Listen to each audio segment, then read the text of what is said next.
일단 다 같이 모였으니까 축하 파티를 해야 되지 않을까요? Yes, let's go. What's up, Team Vogue? I'm J-Hope, and these are some of my first. 첫 오디션 여러 가지 춤을 췄다고 이야기를 했었는데 진짜 실제로 미겔 슈얼띵이라는 곡에 맞춰가지고 안무를 췄었습니다. 네. 그래서 사실 미겔이랑 협업을 할 때도 너무 감회도 새롭고 영광스럽기도 했었죠. 오디션 후에 기분이라면은 그게 모든 오디션들이 사실 다 똑같겠지만은 약간 시원섭섭한 것도 있죠. 끝났다라는 거에 있어서 되게 후련하고 시원한 기분도 들지만은 약간은 좀 더 이런 부분에서 더 잘했으면 어땠을까라는 아쉬움도 있죠. Oh my god. 제가 연습생으로서의 12월 24일이에요 2010년일 거예요. 2010년 10월 24일, 12월 24일, 크리스마스 이브 날에 딱 서울 올라와가지고 숙소에 딱 들어갔는데 저는 늘 연습생에 대한 그 환상이 있었는데 뭔가 되게 체계적이고 막 이럴 줄 알았는데 들어갔는데 되게 지저분한 거예요. 근데 그게 또 되게 인간다운 모습도 있었고 이곳이 나의 처음으로 생활하는 공간이구나, 연습생으로서. 그래서 그렇게 좀 되게 지저분했던 거를 좀 치우는 그런 첫날이었지 않았나. 늘 사실 본격적으로 뭔가를 시작할 때는 주변 정리부터 해야 된다고 그거를 딱 그대로 실천을 했었던 것 같습니다. 사실 늘 춤만 춰오던 사실 정호석에게 랩이라는 숙제가 내려졌었죠. 처음 BTS 팀은 랩 소굴 그 자체였기 때문에 멤버들이 다 래퍼밖에 없었어요. 네. 그래서 저 또한 랩을 했었어야 됐었고, 근데 랩을 안 했다 보니까 이게 저한테는 너무 큰 도전이었죠. 네. 이거를 어떻게 하면은 내가 잘할 수 있을까를 매번 고민을 했었고, 처음에는 아버지를 좀 따라서 평범한 공무원을 좀 꿈꿨지 않았나라는 생각이 들고요. 좀 순차적으로 바뀌는 것 같아요. 그리고 나서 테니스를 또 접해서 테니스 선수를 또 해보고 싶은데 라는 생각도 있었고, 그러다가 갑자기 춤이 좋아서 이제 춤을 추고 싶다 라는 생각이 들어가지고 춤을 추게 됐고, 근데 그 춤이 이제 운명적인 만남이었던 거죠. 네. 제 기억상으로는 초등학교 5학년 때였던 것 같아요. 그러니까 12살인 거죠. 학교에서 수련회가 있었는데 제가 무대에 올라가가지고 춤을 췄습니다. 근데 그 춤이 너무 재밌고 신나는 거예요. 사람들 반응도 너무너무 좋고, 그래서 이거 재밌는데? 싶어서 나는 이 무대에서 있는 게 너무 좋다를 좀 되게 이 운명적으로 의식이 들었던 것 같아요. 네, 그래서 부모님한테 이야기를 해서 나는 이 춤을 춰야겠다. 그래서 그렇게 저의 꿈이 시작이 된 거고, 그때 처음 느꼈지 않았나. 11년도 초에 바로 아마 랩을 배우기 시작했을 거예요. 일하는 것 자체에 대한 그 개념을 좀 숙지를 하고, 기억나는 거는 그때 처음으로 했던 랩이 또 한국에 또 멋진 또 래퍼 듀오가 있습니다. 또 다이나믹 듀오, 그 형님들의 솔로라는 곡을 제가 또 열심히 연습을 했었죠. 되게 부자연스러웠고요. 너무 미숙했고요. 네. 근데 나름 열심히 하려고 노력했습니다. 처음으로 작사, 작곡, 아마 데뷔 전 곡이었던 것 같은데, 사실 약간 좀 판도라의 상자를 열어버리는 것 같아가지고 좀 살짝 부담이 되긴 하지만은, 아마 그 빅히트 시절에 그 선배님의 그 곡을 제가 연습생 시절에 좀 피처링을 한 곡이 있어요. 버니 형의 애니멀이라는 곡인데 그 곡을 제 인생 처음으로 크레딧에 올렸던 곡이죠. 네. 그래도 나름 아비치 또 곡이기도 하고 되게 유명한 곡이어서 너무 의미가 남달랐죠. 그리고 그때 당시에도 권희 형을 너무 존경하기도 했었고, 네. 솔로 월드 투어. 사실 월드 투어는 BTS로서 정말 많이 경험을 해봤고 겪어봤지만, 솔로로서는 정말 처음인 건데, 사실 7명이 받던 그 관심을 그냥 솔로 월드 투어는 오롯이 저 혼자 사실 극복을 해야 되는 거고, 저 혼자 이 스포트라이트를 받는 거니까 정말 긴장을 많이 했죠. 네, 긴장을 많이 했고, 강한 그 압박도 좀 있었고, 이거를 잘 끝내야 되는데 이 투어라는 게 또 가볍지는 않잖아요. 정말 대단한 부분인 건데 이거를 주목의 대상이었고 BTS 멤버가 솔로로서 월드 투어를 한다라는 거는 분명히 그 사람은 그러면 어떠한 영향력을 가지고 있는가를 명확하게 볼 수가 있는 그런 또 순간이기 때문에 굉장히 책임감을 가지고 조금의 압박도 있었고, 밥 먹을 때 식당이었던 것 같은데요. 가족들이랑 밥 먹을 때 식당에서 누군가 알아보셨는데 나름 뿌듯했죠. 괜히 약간 가족들한테 약간 어깨도 올라가기도 하고 너무 감사했죠. 그래서 감사합니다 라고 인사를 했던 기억이 있네요. 사실 제가 멤버들한테 처음 들려줄 때는 피처링이 정해져 있지 않는 상태였고, 그것도 좀 많이 수정이 안 된 버전, 그러니까 가이드라고 하죠. 아마 제일 처음에 들려줬던 멤버가 정국이었을 거예요.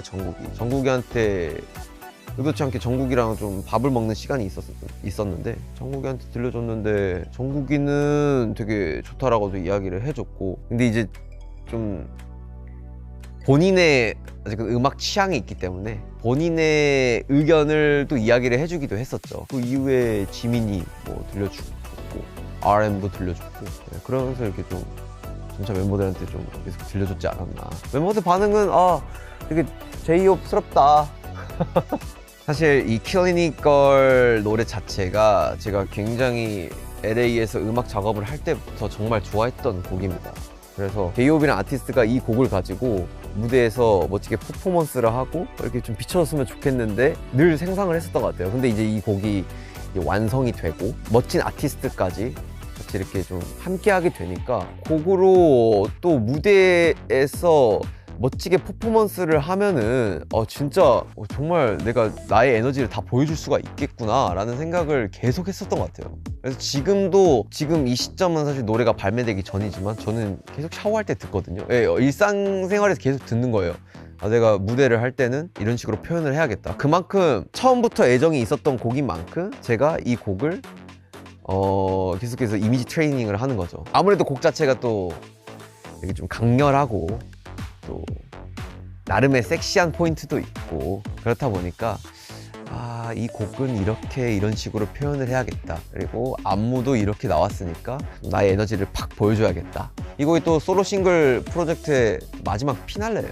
이제 스윗 드림스부터 시작해가지고 모나리자 그리고 킬링 잇 걸까지 이 기승전결이 확실한, 그러니까 좀 점차적으로 이렇게 좀 저는 좀 에너지감이 올라간다고 생각이 들거든요. 그래서 그런 부분들을 좀 팍 터트리기 위해서 제 스스로도 계속 이미지 트레이닝하고 기를 모으고 있지 않나라는 생각이 듭니다. 그렇다 보니까 정말 한 분 한 분이 다 너무 임팩트가 강하게 남더라고요. 근데 그 중에서 이 팬분들이 항상 그 앵콜 타이밍 때마다 들어주는 이 플랜카드라고 하죠. 그 메시징이 적혀 있는 그런 카드가 있는데, 제이홉의 음악이 저의 인생을 구했어요 라는 그런 메시징을 한 팬분들이 계셨는데, 그런 팬분들한테는 너무 감사드리죠. 내가 그냥 열심히 작업한 곡이 어떠한 사람한테는 큰 힘이 됐고 인생을 구하는 그런 또 도움이 되었구나. 되게 그쵸, 아티스트로서는 뿌듯하죠. BTS로도 되게 오래됐지만은 이 BTS 멤버 솔로로서 이 투어를 돈다라는 게 굉장히 팬분들 입장에서도 이제 오랜만인 거예요. 그래서 얼마나 사실 BTS 멤버를 보고 싶었겠어요. 저도 팬분들을 너무 보고 싶었고 팬분들도 저희가 너무 보고 싶었던 거예요. 처음 수집한 거는 당연히 이 작은 베어브릭 피규어죠. 사실 솔직히 이야기하자면 지금까지 수집하고 있지는 않아요. 그래서 뭐 그때 수집한 물품들을 계속 가지고 있기는 한데 계속해서 수집은 하지는 않고요. 그냥 보면서 이땐 이랬지 그땐 그랬지를 회상을 하고는 하죠. 미를 뭡니까 순간? 그래서 데뷔 날이지 않을까라는 생각이 드는데요. 데뷔 쇼케이스. 어쨌건 BTS 멤버로 데뷔하고 나서의 만났던 순간이 가장 의미 있지 않을까 생각이 들어서 데뷔 쇼케이스가 가장 기억에 남고, 그때는 뭐 지금의 BTS처럼 정말 막 스타디움에 막 몇만석 되는 그런 공연장에서 팬분들을 보는 게 아니라 진짜 그러니까 진짜 몇백 명 들어가는 그 홀에서 팬들과의 추억이었기 때문에 추억을 사실 잊을 수는 없죠. 정말 이렇게 앞에서 보면 보이는 정도였으니까. 아마 Sweet Dreams였을 거예요. 네. 그 뮤직비디오는 참 제목에 딱 걸맞는 뮤직비디오라고 생각이 들고요. 곡 자체도 누군가를 사랑하고 싶고 사랑받고 싶은 마음을 또 담았던 곡이라서, 근데 또 그렇게만 가면 재미가 없기 때문에 조금의 판타지함을 담으려고 노력했었고, 그렇다 보니까 좀 약간 하늘에 떠 있는 집도 그렇고, 뭔가 이 하늘을 날아다니는 자동차도 그렇고, 부풀어지는 그런 요소들도 그렇고, 그래서 뭔가 그런 식으로 환상적인 그런 꿈 같은, 달콤한 꿈 같은 그런 분위기를 좀 연출한 뮤직비디오가 탄생이 된 것 같습니다. 예, 저는 지금 다시 봐도 재밌는 작업이었고, 그리고 저녁 후에 첫 뮤직비디오니까 나름 되게 그런 좀 순수함도 있고요. 네. 그래도 제가 춤을 췄었기 때문에 춤을 가르쳐 줬던 것 같아요. 네, 춤을 가르쳐 줬던 것 같고, 근데 각자 멤버마다 다 달라요. 그 멤버에게 다 처음 만나자마자 춤을 가르쳐 주진 않았고, 사실 뭐 정국이 같은 경우는 숙소 들어오자마자 뭐 하면 안 된다, 뭐 하면 안 된다 그런 것들을 좀 숙소의 룰 같은 거를 좀 많이 가르쳐 줬던 것 같고, 뭐 태영이도 마찬가지고, 지민이는 제가 버스 정류장에서 처음 만났죠. 네, 버스 정류장에서 지민이 부산에서 올라와가지고 처음 제가 맞이해주고, 그러면서 여기에서의 그 룰을 좀 알려주고 같이 걸어가면서 그런 기억도 있고, 진영은 사실 저보다 형이기 때문에 뭔가 약간 그 룰을 막 가르치고 막 그럴 수는 없었던 것 같아요. 예, 물론 제가 먼저 들어왔긴 했지만은 사소한 것들에 대해서 좀 알려주고 그렇게 해주고, 나머지는 사실 오히려 제가 도움을 받았죠. 남준 그리고 윤기 형 같은 경우는 제가 오히려 도움을 받았던, 그리고 전반적으로 통틀어서는 저는 이제 춤을 좀 많이 가르쳐 준 거죠. 직접한 스타일링을 직접. 그래도 저의 관여가 제일 많이 들어갔던 거는 첫 솔로 앨범을 할 때 MAMA 그 마마 어워즈에서의 스타일링들이었던 것 같아요. 그 레드카펫부터 시작해가지고 블랙 계열의 옷을 좀 많이 선택을 했었는데, 그때 좀 많이 관여를 했죠. 네, 많이 성숙해 보이고 싶었고 세련되고 강해 보이고 싶었어가지고 그런 부분들을 좀 많이 녹이려고 했었던 것 같습니다. 어릴 때는 그쵸, 뭔가 살 수 있는 그 여력이 많이 부족했던 것 같아요. 근데 뭐 좋아는 하고, 그래서 좀 빈티지 매장에 가서 좀 많이 티셔츠를 사 입고 했었던 것 같아요. 네, 좀 찾는 맛이라고 해야 될까요? 네, 주어진 이 자본 안에서 내가 얼만큼을 이쁜 옷을 구할 수가 있는가에 많이 꽂혔었던 것 같아요. 그래서 막 엄청난 특별한 브랜드를 샀다기보다는 좀 더 빈티지 매장 쪽으로 가서 고르고 입어보고 했었던 추억이 있습니다. 투어를 마치고 돌아온 후에 저는 부대찌개는 한국이 짱이더라고요. 이 부대찌개가 참 추억도 많고, 연습생 때도 참 많이 먹었고, 뭔가 제이홉이 좋아하는 게 다 들어가 있어요. 햄 들어가 있죠, 김치 들어가 있죠, 라면 들어가 있죠, 치즈 들어가 있죠.